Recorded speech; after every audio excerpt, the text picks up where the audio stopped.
سانحہ گل پلازا کی حتمی تحقیقاتی رپورٹ کمشنر کراچی اور ایڈیشنل آئی جی پر مشتمل کمیٹی نے تیار کی، جو وزیر اعلیٰ سندھ مراد علی شاہ کو پیش کی جائے گی۔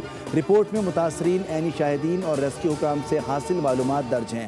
رپورٹ میں لکھا ہے کہ گل پلازا میں آگ رات 10:15 پر لگی اور پہلا فائر ٹینڈر 10:37 پر گل پلازا پہنچا۔ ڈپٹی کمشنر جنوبی 10:30 پر گل پلازا پہنچے۔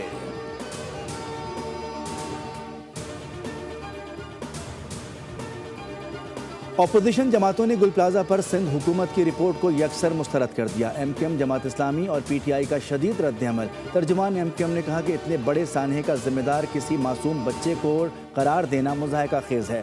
سندھ حکومت ہی بتا دے کہ وہ بچہ زندہ ہے یا حکومت کی بھینٹ چڑھ گیا۔ 3 دن تک آگ کیوں نہیں بجھائی گئی؟ امیر جماعت اسلامی کراچی غنم ظفر نے کہا کہ تحقیقاتی رپورٹ قابل قبول نہیں۔ صدر پی ٹی آئی کراچی نے کہا کہ حقائق کو چھپانا متاثرین کے زخموں پر نمک چھڑکنے کے مترادف ہے۔ پی ٹی آئی نے بھی جوڈیشل کمیشن تشکیل دینے کا مطالبہ کر دیا۔